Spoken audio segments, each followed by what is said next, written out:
नमस्कार, ज्ञान सागर में आपका स्वागत है। आज हम कक्षा 8 से हिंदी पाठ्य पुस्तक बसर पाठ 18 टोपी को लेकर आए हैं। टोपी पाठ एक व्यंग रचना है और एक हास्यप्रद रचना है, जिसमें एक गोरैया की कहानी है जो सीधे सीधे चुनौती देती है राजा को और अपने आप में खुश रहती है। चलिए कहानी शुरू करते हैं। एक थी गवरिया।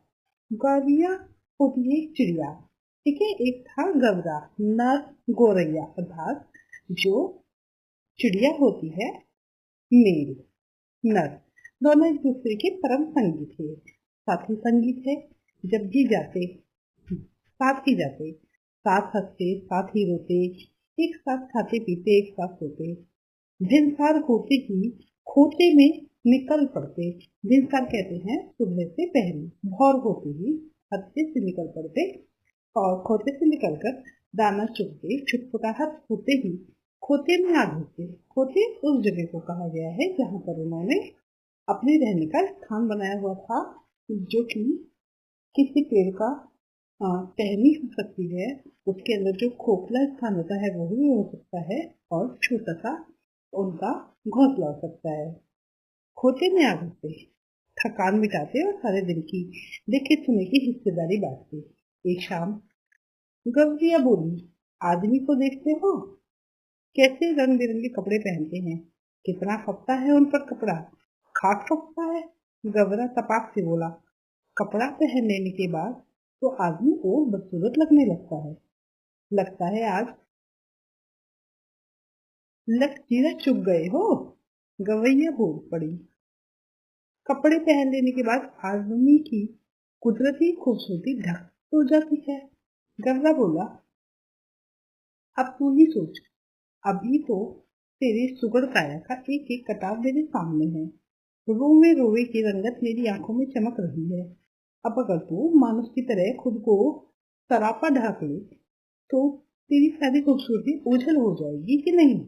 सरापा ढाकने का अर्थ है सारा का सारा शरीर को ढक लेना, और ओझल हो जाना यानी अंतर्ध्यान हो जाना, दिख नहीं रही है ऐसी खूबसूरती हो जाएगी। कपड़े केवल अच्छा लगने के लिए नहीं है। गवरिया बोली, मौसम की मार से बचने के लिए भी पहनता है आदमी, तू समझती नहीं। गवरा हंसकर बोला, कपड़े पहन पहन कर जाड़ा गर्मी बरसात सहने की जो उनकी सखत भी जाती रही है। सखत का अर्थ होता है जो उनकी सामर्थ है, और इस कपड़े में बड़ा लफड़ा भी है। कपड़ा पहनते ही पहनने वाले की औकात पता चल जाती है। आदमी आदमी की हैसियत में भेद पैदा हो जाता है, फिर भी आदमी कपड़ा पहनने से बाज नहीं आता। गवरिया बोली, नित नए नए लिबास सिलवाता रहता है, यह मेरा पोगापन है। गवरा बोला, आदमी तो लिबास में फकत लाज ही नहीं रखता, हाथ पैर जो चलने फिरने काम करने के वास्ते उन्हें भी दस्ताने और मोजे से ढक लेता है। सर पर लटे हैं उन्हें भी टोपी से ढक लेता है। अपन तो नंगे ही भले, उनके सर पर टोपी कितनी अच्छी लगती है। गवरिया बोली, मेरा भी मन टोपी पहनने का करता है। टोपी तो पाएगी कहाँ से। गवरा बोला, टोपी तो आदमियों का राजा पहनता है, जानती है एक टोपी के लिए कितने का टाट उलट पड़ता है। जरा सी चूक हुई नहीं कि टोपी उछालते देर नहीं लगती। अपनी टोपी सलामत रहे इसी फिक्र में कितनों को टोपी पहनानी पड़ती है। मेरी मां तो तू इस चक्कर में पड़ ही मत।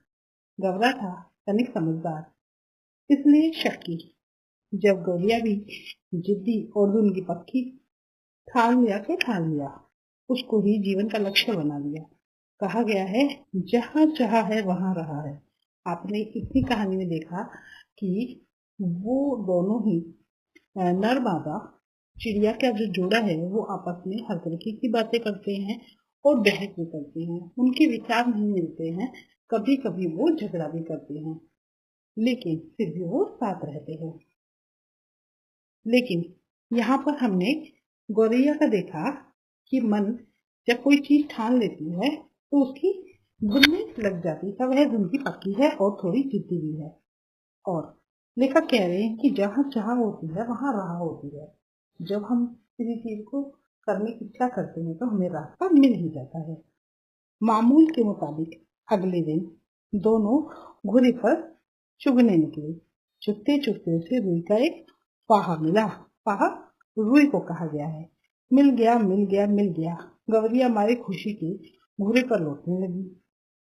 अरे क्या मिल गया रे? गवरे ने चिढ़ा कर पूछा।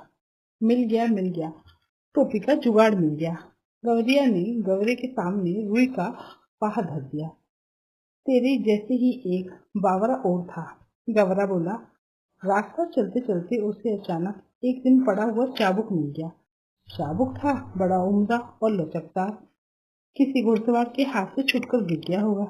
चाबुक हाथ लगते ही वह बावरा चीखने लगा, चाबुक तो मिल गया, बाकी बचा 3 घोड़े लगाम जी। अब ये तीनों तो रास्ते में पड़े मिलने से रहे। सब काम धंधा छोड़ के वह बावरा ताउम्र यह रटता रहा। बाकी बचा 3 घोड़ा लगाम जीन। गवरा उसे समझाते हुए बोला, इस रुई के फोहे को लेकर टोपी तक का सफर तुझे कुछ पता है कि नहीं?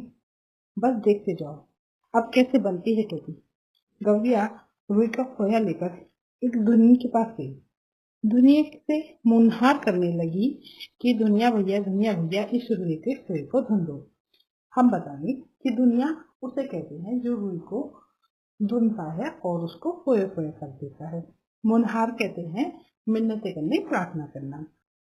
दुनिया बेचारा बूढ़ा था, जाड़े का मौसम था। उसे तन पर वर्षों पुरानी तार हो चुकी एक मजी पड़ी थी। वह कांपते हुए बोला, तू जाती है कि नहीं? देखती नहीं, अभी मुझे राजा के लिए रजाई बतानी है। एक तो यहाँ का राजा ऐसा है जो चाम का दाम चलाता है, ऊपर से तू आगे फोकट की हुई धुनवाने। उजर ना कर भाई, गवरिया बोली, मैं तुम्हें पूरी उजरत दूंगी। इसे धुन दो भैया, आधा तू ले ले, आधा मैं ले लूंगी। उजरत कहते हैं पेमेंट को या अदा करना, जो भी उसकी कीमत होती है। दुनिया को अपनी जिंदगी में आज तक इतनी खरी मजदूरी कभी नहीं मिली। 16 आने में 8 आने मजदूरी तो इसके लिए सपना थी। वह झट तैयार हो गया।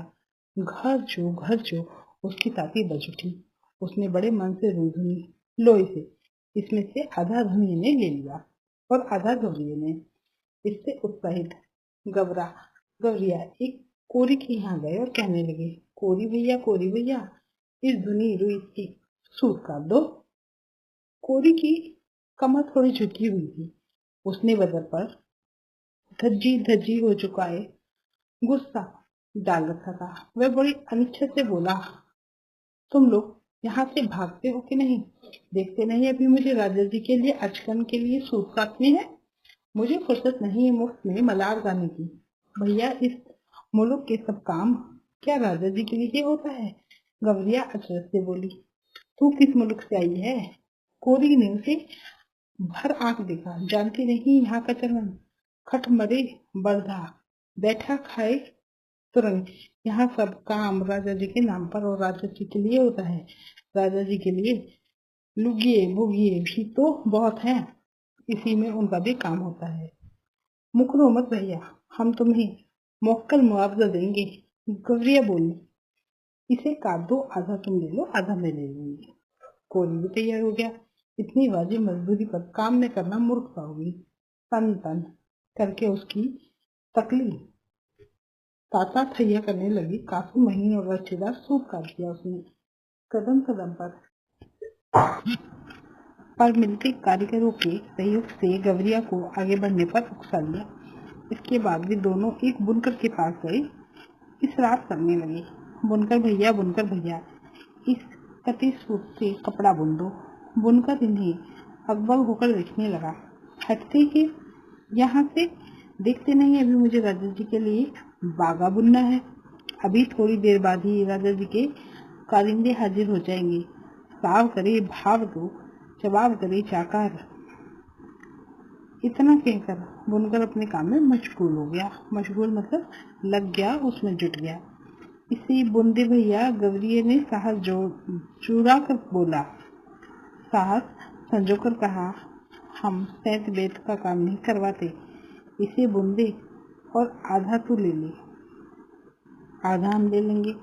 बुनकर ने देखा कि सौदा बुरा नहीं, वह तैयार हो गया। अपनी ओर से खींचकर ताना बाना पसार दिया। उसका करघा चलने लगा, लड़की ढुलकने लगी। थोड़ी ही देर में उसने काफी गफश और तबीज कपड़ा बुन दिया। कफश और तबीज कपड़े का अर्थ है काफी घुना हुआ, दबा हुआ और महीन कपड़ा। आधा उसने ले लिया, आधा इन्होंने। गवरिया ने 3/4 मंजिल पार कर ली। कपड़ा लिए दिए एक दर्जी के पास पहुंची। दर्जी भैया टोपी सिल दो। खिसकती हो कि नहीं यहाँ से? दर्जी रोष से बोला। रोष कहते हैं गुस्से को। देखते नहीं, राजा जी की 7वीं रानी से 9 बेटियों के बाद 10वां बेटा पैदा हुआ है। अब उस 10 रत्न के लिए मुझे ढेरों झब्बे सिलने हैं। दर्जी ने माथे का पसीना पोंछते हुए ठंडी हाँ भरी। कुछ देना न लेना, भर माथे पसीना। हम तो भाई बेगार में कुछ करवाते नहीं। गवरिया बोली, इस बुने कपड़े की टोपी सिल दे, बल्कि 2 टोपियां सिल दे। एक तो ले लेना, एक हमें दे देंगे। मुंह मांगी मजूरी पर कौन मजूरी तैयार न होता। कच कच उसकी कैंची चल पड़ी और चूहे की तरह सर उसकी सुई कपड़े के भीतर बाहर होने लगी। बड़े मनोयोग से उसने 2 टोपियां सिल दी। खुश होकर दर्जी ने अपनी ओर से एक टोपी पर 5 फुंदने भी जड़ दिए। फुंदने वाली टोपी पहनकर तो गवरिया जैसे अपने आप में न रही, 1.5 टांगों पर ही लगी नाचने। फुदक फुदक कर लगी गवरा को दिखाने। देख मेरी टोपी सबसे निराली, 5 फुंदने वाली। वाकई वो तो रानी लग रही है। गवरे को भी आखिरकार कहना ही पड़ा। रानी नहीं, राजा कहो मेरे राजा। गवरिया उछलने लगी। अब कौन राजा मेरा मुकाबला करेगा? टोपी पहनते ही उसके मन में एक नई हुलस ने जोर मारा। हुलस अर्थात उत्साह। क्यों ना इस मुल्क के राजा को भी एक बार जायजा लिया जाए, जिसके लिए इतने सारे काम होते हैं। उड़ते उड़ते वह राजा के महल के कंगुरे पर जा बैठी। कंगुरे मतलब किनारे पर या मुंडेर पर। मुंडेर पर जाकर वो राजा को देखती है। उसी वक्त राजा अपने चौबारे पर टहलुओं से खुली धूप में फुलेर की मालिश करवा रही थी। राजा उस वक्त अर्धनंगा बदन और नंगे सर पर था। एक नंगे सर था, एक टहलुआ सर पर चप्पी कर रहा था, तो दूसरा हाथ पैर की उंगलियां फोड़ रहा था, तो तीसरा पीठ पर मुक्की मार रहा था, तो चौथा पिंडली पर गुद्दी काट रहा था। गवरिया कंगुरे पर से ही चिल्लाई, मेरे सर पर टोपी, राजा की सर पर टोपी नहीं, राजा की सर पर टोपी नहीं। मालिश करवाते राजा की नजर गवरिया से टकरा गई। गवरिया के सर पर कुंदनीदार टोपी देखकर उसकी अकल चकरा गई। वह तो लगातार रटी जा रही थी, मेरे सर पर टोपी, राजा की सर पर टोपी नहीं। अरे कोई मेरी टोपी लाओ जरा जल्दी। राजा दोनों हाथों से अपना सर ढकते हुए चिल्लाया। टोपी आ गई। राजा ने झट पहन भी ली। देख रही पदगुद्दी, मेरी टोपी में 5 कुंदने। गवरिया ने अब दूसरा ही राग लपना शुरू कर दिया। राजा की टोपी में एक भी नहीं, मेरी टोपी में 5 कुंदने। राजा की टोपी में कुंदने नहीं। राजा को बेहद बेटी महसूस हुई, अर्थात अपमान सा महसूस हुआ। इस मुल्क के महाबली राजा के सामने एक चिड़िया की यह मजाल। वह बुरी तरह बिगड़ गया। इस पदगुद्दी की गर्दन मसल दो, पखनी नोच लो। सिपाहियों देर न करो। क्षमा करे महाराज। मंत्री ने हाथ जोड़ दिए। मच्छर मारकर हाथ क्यों गंदा करना, अपने आप चली जाएगी। तब राजा सिपाही से बोला, यह ऐसे नहीं मानेगी, इसकी टोपी छीन लो, मैं पैरों से ठोकर मारूंगा। एक सिपाही ने गुलेल मारकर गवरिया की टोपी नीचे गिरा दी, तो दूसरे सिपाही ने झट वह टोपी लपक ली और राजा के सामने पेश कर दिया। राजा टोपी को सर से नसलने ही जा रहा था कि उसकी खूबसूरती देखकर दंग रह गया। कारीगरी के इस नया नमूने को देखकर वह चढ़ हो गया। मेरे राज में मेरे सिवा इतनी खूबसूरत टोपी दूसरे के पास कैसे पहुंचे? सोचते हुए राजा से उलटते पुलटते देखने लगा। इतनी नगीना टोपी इस मुल्क में बनाई किसने? राजा के मन में ख्याल आया, अब तो उसे एक हुनरमंद कारीगर की खोज होने लगी। राजा चाहे और पता न चले। गिरते पड़ते दर्जी हाजिर हुआ। दुहाई अन्नदाता, इतनी बढ़िया टोपी तुमने कभी हमारे लिए क्यों नहीं बनाई? मेघों की गड़गड़ाहट का मानिक राजा की आवाज निकली। दुहाई अन्नदाता, हमें दुहाई नहीं, वजह बताओ। कपड़ा बहुत उम्दा था सरकार, एकदम गशक और तबीज। ऐसी उम्दा कपड़ा किसने बुना? नाक की मालिक राजा फूंक मारने लगा। गिरते पड़ते बुनकर हाजिर हुआ। माफी बख्शे सरकार, माफी नहीं, वजह बताओ। सूत बड़ा उम्दा था सरकार, एकदम महीन और लच्छेदार। इतना महीन सूत किसने काटा? शेर की मालिक राजा ने दहाड़ मांगी। गिरते पड़ते कोरी हाजिर हुआ। जान बख्शे महाराज, जान नहीं, वजह बताओ। रुई बड़ी बेहतरीन थी सरकार, एकदम बादलों की तरह धुनी हुई। इतनी बेहतरीन रुई किसने धुनी? बिजली की तरह राजा की आवाज कड़की। हाथ से छाती पीटते दुनिया हाजिर हुआ। खम्मा आंदा था, खम्मा कहते हैं माफी। खम्मा नहीं, वजह बताओ। राजा गुस्से से कांप रहा था। तुम चारों ने मिलकर इस गवैया का काम किया, हमारे लिए आज तक ऐसा काम क्यों नहीं किया? आपके लिए भी किया है सरकार, दुनिया ने जमीन पर लेटकर कहा। आगे भी आपके लिए करेंगे सरकार, हमारे लिए अब तक जो काम हुआ उसमें इतनी नफासत क्यों नहीं दी? अभय दान दे तो बोलूं सरकार, दुनिया बोला। चलो दिया। राजा बोले, अब बताओ महाराज, किस गवैये ने जो भी काम करवाया उसमें आधा हिस्सा दे देती थी। उसके पास बहुत कुछ है, जिसके पास बहुत कुछ है वह कुछ भी नहीं देता, जिसके पास कुछ भी नहीं वह भी ये आधा दे देती थी।